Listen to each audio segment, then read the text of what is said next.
Acara ini dipersembahkan oleh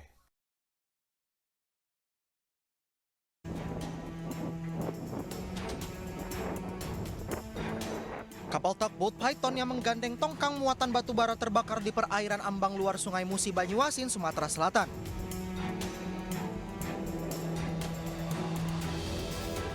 Bantuan pemadaman dari 2 kapal tugboat lainnya yang kebetulan berada tidak jauh dari lokasi kejadian. Api berhasil dipadamkan 3 jam kemudian. Diketahui kapal tugboat Python yang terbakar tengah menggandeng tongkang bermuatan batu bara tujuan Indramayu, Jawa Barat.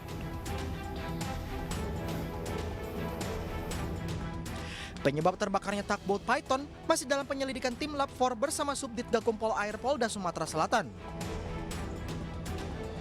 Jadi tadi sudah kita laksanakan evakuasi dibantu dengan kapal TB Karya Pasifik dan kapal TB Legundi. Dalam kejadian ini alhamdulillah tidak terjadi atau tidak ada korban. Ya, jadi para awaknya sudah berhasil kita evakuasi. Nah, untuk penyebabnya sampai saat ini kita masih melaksanakan penyelidikan. Tidak ada korban jiwa dalam peristiwa ini.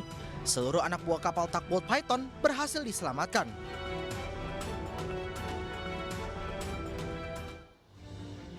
Halo, selamat malam. Apa kabar pemirsa? Kapal tugboat Python yang terbakar tadi menjadi pembuka kita di iNews Prime hari ini. Bersama saya Anissa Dasuki, inilah iNews Prime selengkapnya.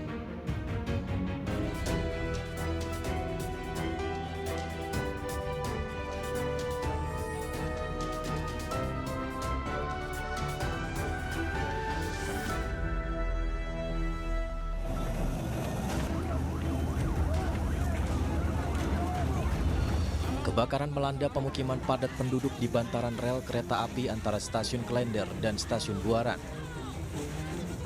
Api dengan cepat membakar permukiman warga yang sebagian besar merupakan bangunan semi permanen. Sejumlah petugas Sudin Damkar Jakarta Timur yang tiba di lokasi langsung memadamkan api. Akibat peristiwa ini 10 rumah warga terbakar dan diduga berasal dari korsleting listrik. Kebakaran berhasil dipadamkan 2 jam kemudian dengan menurunkan 16 unit mobil pemadam kebakaran. Tidak ada korban jiwa dalam peristiwa ini, namun seorang warga mengalami sesak nafas akibat asap. Padat. Dan untuk yang terbakar itu 2 RT, sekitar 10 KK dan 10 rumah. Itu rumah-rumah yang di pinggir kereta. Pasca kebakaran, warga terpaksa tinggal di pengungsian sementara.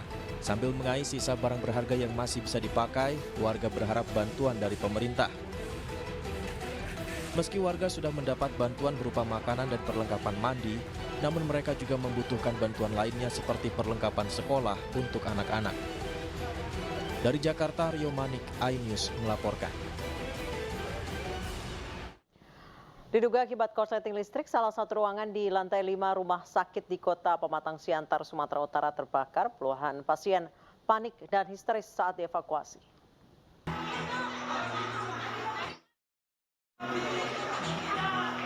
Inilah kepanikan yang terjadi di Rumah Sakit Vita Insani di Jalan Merdeka, Kota Pematang Siantar, Sumatera Utara, Senin siang saat sebuah box listrik di salah satu ruangan di lantai 5 tiba-tiba meledak dan mengeluarkan api.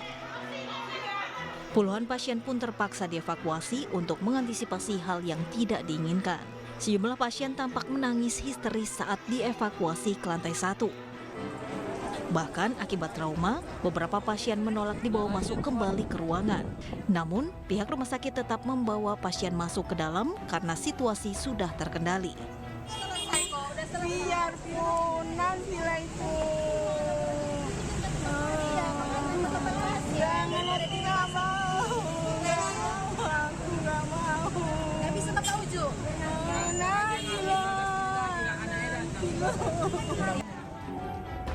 Sejumlah petugas damkar memastikan tidak ada lagi api di lantai 5 rumah sakit swasta tersebut 30 menit setelah kejadian. Sementara sebagian pasien memilih pulang karena masih trauma.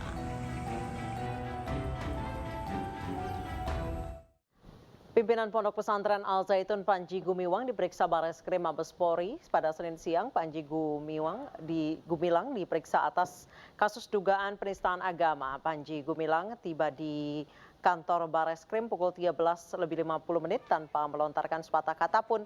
Panji langsung masuk ke dalam gedung Bareskrim.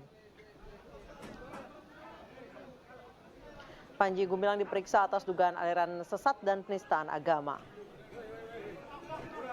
Sebelumnya Bareskrim telah menerima 2 laporan terkait pelanggaran yang dilakukan Panji Gumilang dan Ponpes Al Zaitun. Bareskrim juga telah memeriksa beberapa saksi baik dari Majelis Ulama Indonesia dan Kementerian Agama. Dan hari ini Bareskrim menjadwalkan pemeriksaan terhadap Panji Gumilang terkait kasus tersebut.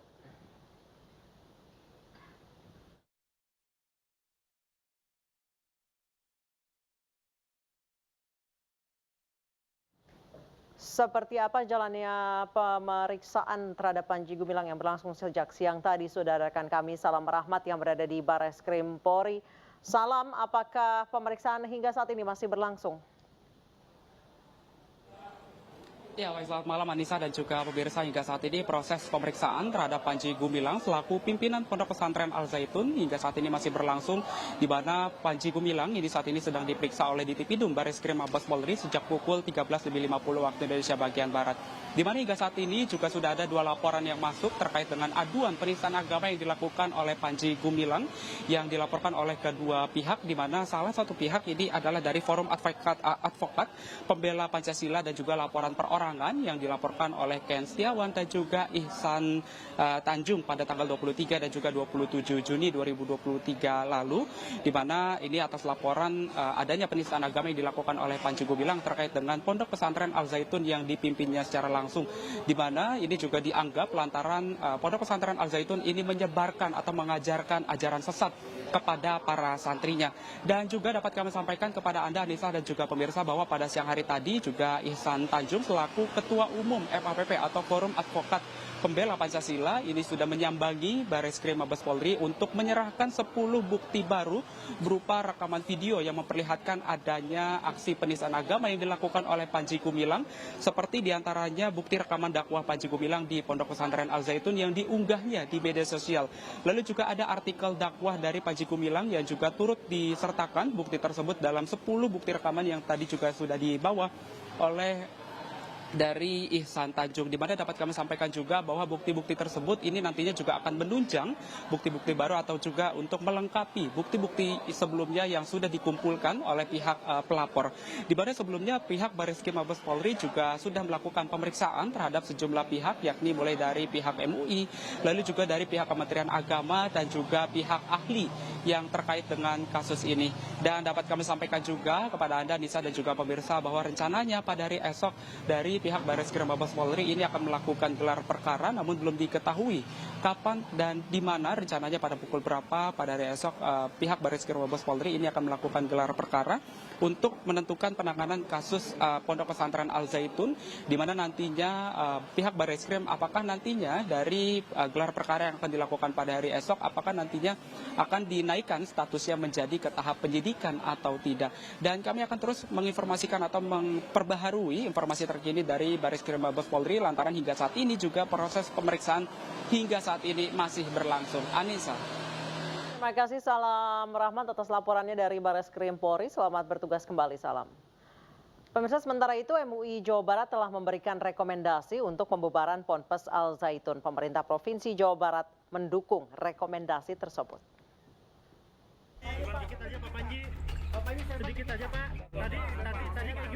Setelah menunggu 1 pekan lebih, pemerintah Provinsi Jawa Barat memberikan jawaban terkait Pondok Pesantren Al Zaitun.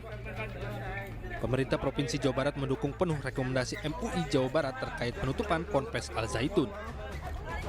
Hal ini dikarenakan Pemprov Jabar melihat adanya perputaran uang secara ilegal dari kegiatan yang dilakukan oleh Panji Gumilang. Selain itu, hasil perputaran uang tersebut diduga disalurkan ke Negara Islam Indonesia atau NII. Meski demikian, Pemprov Jabar tetap memprioritaskan hak pendidikan dari ribuan santri yang belajar di Ponpes pimpinan Panji Gumilang tersebut.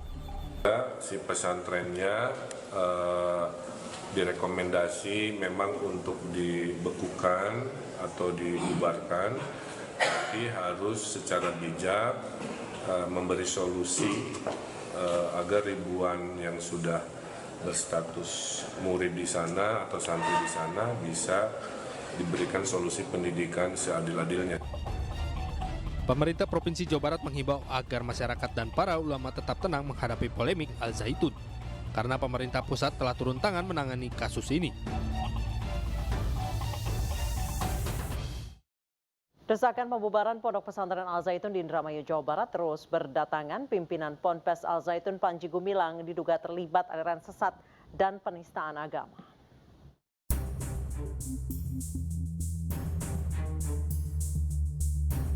Eksistensi Pondok Pesantren Al Zaitun kembali menjadi sorotan. Pernyataan-pernyataan kontroversial pimpinan Al Zaitun Panji Gumilang terus mengundang reaksi.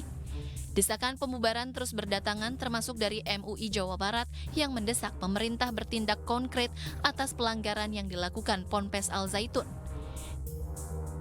Rekomendasi kita pemerintah supaya segera menangani ya secara konkret apapun yang terjadi pelanggaran di Al Zaitun itu, baik yang menyangkut pemahaman agama maupun yang menyangkut tindak pidana kan gitu, termasuk administrasi penyelenggaraan sistem pendidikan. Bisa direkomendasikan saksi penutupan mungkin? Iya, betul seperti itu. Iya.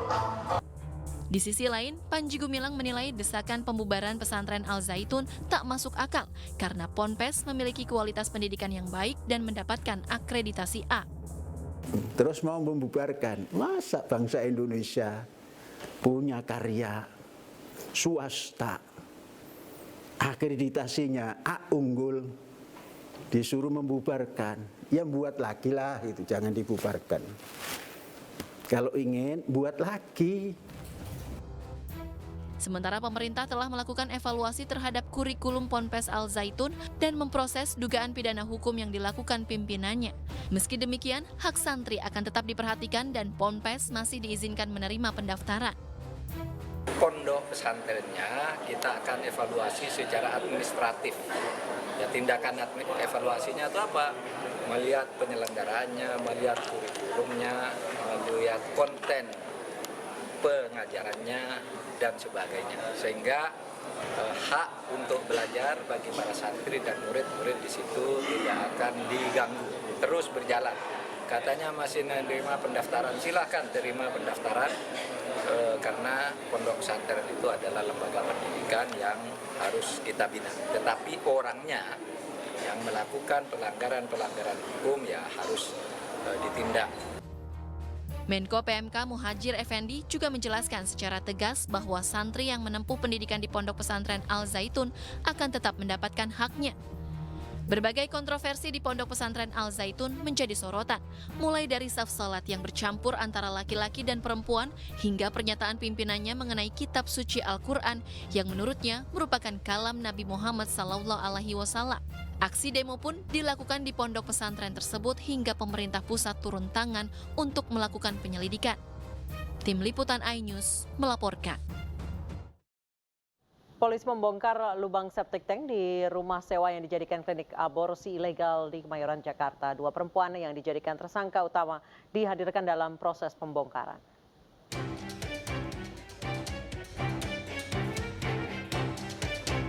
Dua wanita tersangka utama kasus aborsi ilegal dihadirkan dalam proses pembongkaran lubang septic tank di sebuah rumah sewa yang dijadikan klinik aborsi ilegal di Jalan Miranda 5, Kemayoran, Jakarta. Sebelum pembongkaran dilakukan, kedua tersangka terlebih dahulu digiring ke dalam rumah untuk menunjukkan proses pembuangan janin hasil aborsi dari lubang kloset kamar mandi dan tertampung di liang septic tank. Pembongkaran lubang septic tank pun dilakukan menggunakan alat berat jenis bor listrik. Seorang tersangka merupakan otak utama yang berperan menyewa rumah, mencari pasien dan mengajak tersangka lainnya untuk mengaborsi, padahal tidak memiliki latar belakang medis. Hari ini kita melakukan pembongkaran untuk menemukan janin-janin yang menurut keterangan dari pelaku dibuang ke dalam sebuah kloset tentunya sampai dengan kepada septic tank, dan mudah-mudahan bisa kita temukan alat bukti baru dari janin-janin yang mereka buang. Polisi juga telah menetapkan 7 tersangka lainnya. Suami yang membakar istri dan 2 orang anaknya di kawasan Cakung, Jakarta Timur terancam hukuman 12 tahun penjara. Sementara itu tersangka saat ini masih berada di rumah sakit Polri karena mengalami luka bakar.